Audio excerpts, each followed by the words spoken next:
Talk about the game. I just want to say that UCLA and our prayers are with Trevor Davis, and hopefully the young man's okay. I saw him moving his feet. He gave the thumbs up, and there's nothing better than seeing that. So, boy, you just hate to see anyone go down.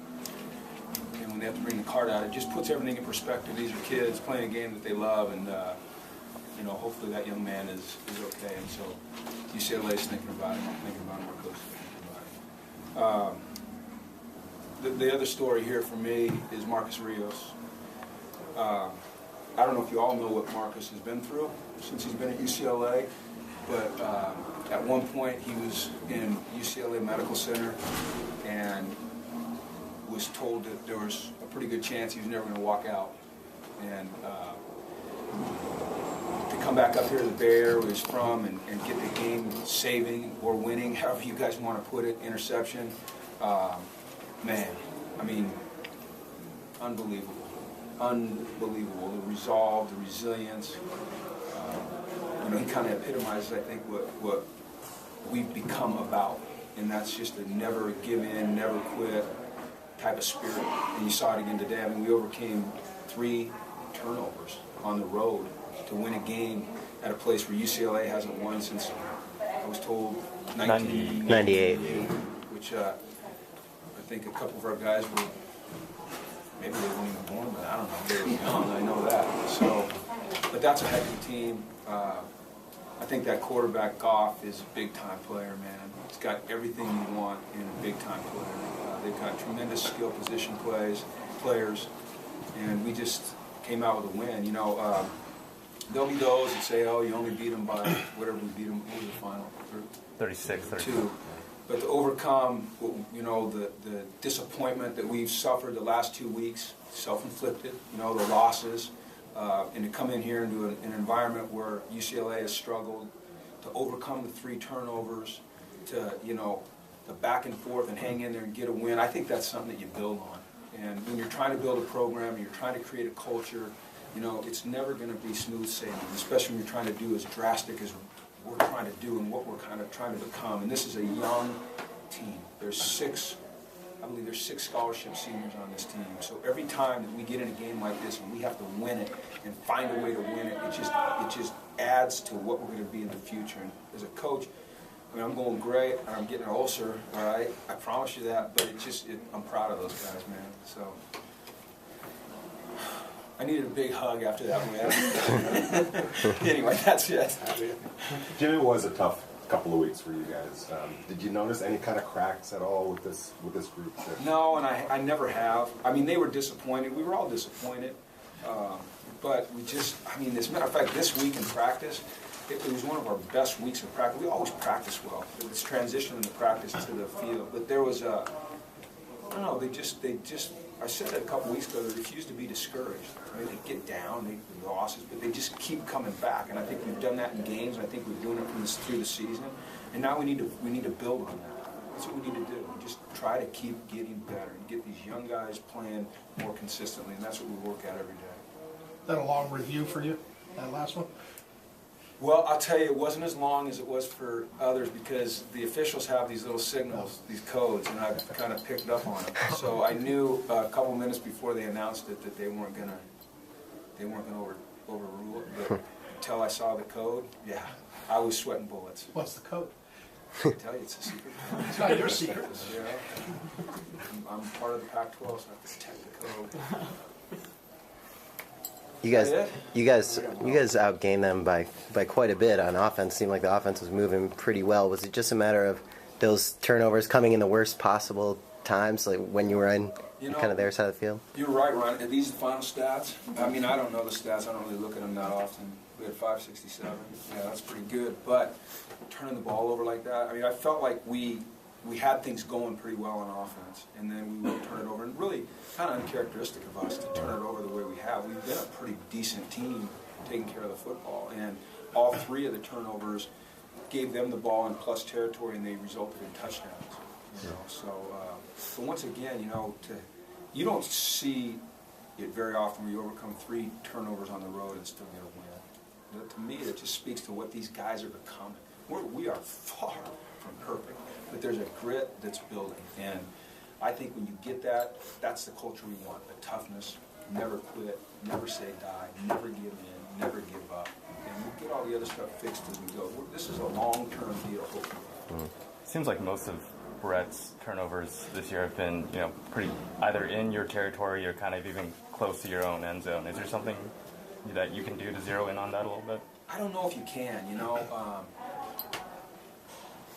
well, the interception versus Memphis for a touchdown, the interception, the screen last week, the interception The last fumble week. and the interception against Oregon are both pretty close down there. Yeah, no, I mean, I just think I think more than anything, it's just kind of a fluke deal where it happens like that. I know today, he did, I don't know if you guys noticed, but he didn't wear his brace, and then he had a sleeve on, and the sleeve was real slick, and that's not an excuse, it's just he took the sleeve off because he was having trouble, the ball was slipping. So, we'll get that fixed. We'll get that fixed. And then that last throw that he made that was intercepted, when I look at his interceptions this year, I think he's thrown 4. Is that right? Yeah. He's thrown 4. That was really only the second one where I was like, God, what kind of throw was that? The other one was a screen versus Oregon. Utah, the screen versus Utah. He just tried to freaking bury that thing in there, and that guy made a heck of a play. Paul was doing so well in that first half. Is he all right? Who? Paul Perkins? We didn't see him at all I in the haven't got a third. report on Paul yet. I know Thomas Duarte tweaked his hamstring a little bit. I didn't bring my injury report, I'm sorry. Malcolm went out with a little stinger, but he came back in. Fabes had a little stinger, and we kept him out. I think we came out of it relatively healthy. The main concern I have right now, I think, is probably Thomas, because he's so effective working inside. I think, though, that Tyler Scott did a nice job, and obviously Mossy. Mossy, he made a dent in things tonight. I mean, he made an impact. That kickoff return and some of those big plays, and it's fun to see him do that. He's going to be a good player here. Perkins a hand. Is that what they said? He said wrist I have on no this. idea. You guys would know. I didn't ever get a report. I'm typically, in our protocol, I should be the last one to know. It should go to the position coach, the special teams coach, the coordinator, and then me. And sometimes as the game gets going, I don't get all of the information. What do you think of that new offensive line configuration? Well, I thought it was good. Did we give up any? One? Yeah. Yeah, and it might have been he was scrambling. I don't know, but I think it was really good to see Connor go in there and play. I think we were all kind of holding our breath just to see if he could survive. And I know he was a little bit nervous before the game, but I think he played well, just with the naked eye. I think Malcolm played well at guard. I think he felt comfortable in there. It's a good-looking offensive line. I think that this week we'll get Alex Redmond back, and we'll get Simon. I don't know if you guys noticed, but Simon suited up for the first time this year. He practiced last week, so I think there's a good chance we'll get those two guys back, and hopefully we can stay healthy and keep growing. I think that's going to be a really good offensive line in time, and we're only going to lose one guy, Malcolm. The rest of those guys are pretty darn good players, so I think the future looks pretty bright up front. What kind of impact did Takers McKinley have in this game? He got a lot more plays. He started, Yeah. and he played an awful lot. He only played 4 or 5 plays last week, and he probably had, he might have 50 or 60 today. I don't know for sure. I thought that if a quarterback felt him, he can run. He's explosive. He's got a great inside move.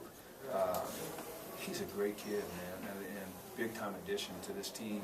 And I think you're going to see his role continue to increase, and I think the impact he has is going to continue to show. What do you think of the pass rush as a whole today? I thought it was better, and I thought we put more. We didn't get 3 got sacks? 3, but I felt like he was feeling us a little bit more. That's something that obviously has not been as good as we'd like, not near as good as it was. I think we do miss, guys like A.B. and Cassius, but you can't hang on to that. You got to move on, and we got to find someone that can reach that level. And I think between Tack and Dion, and I think Eddie's a good inside rusher. And I don't know if you guys noticed when we put Tack in, we moved Owa down to the 3 technique, where he matches up on guards, which is what we did with Cassius a lot last year. I think those kind of things can help us. Were you surprised at No, I'm sorry. Were you surprised at all that Cal took that final shot? I mean, obviously Marcus was in good position. Yeah. I don't ever want to second guess another coach's decision or quarterback's decision. I'm not sure how they call their plays. I was concerned that they were going to run it again and get 3 or 4 yards, and try to pound it through the uprights. but we were in single coverage and single safety middle. They've been taking some shots on our corners. You know, they've got a great group of receivers. So, you know, I think Goff is a great quarterback, and he's got great weapons, and he's got great confidence in those guys. So for him to throw it up there, I wouldn't say it surprised me. You know, I think that's just a confident player trying to make a play to win the game for his team. What was in your decision? What was in your decision process on that 4th and 1? Yeah, I was hoping you wouldn't ask. That was. I don't have. You know, all the I'll answers. tell you. Yeah, I hung on to that one until I got back to the locker room. You know, I felt like if we had not won that game, I would have felt like I let the kids down. At halftime, you know, we felt like we were moving the ball well. We felt like we were running the ball well. We felt like we had momentum.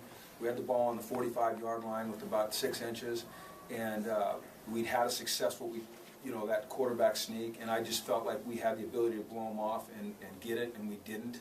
And you know, I can tell you this, no one feels worse about it than me. Like I said, I wasn't able to let that go until we got to the locker room. I was like, thank you guys, because that would have been, if that had been the play, then.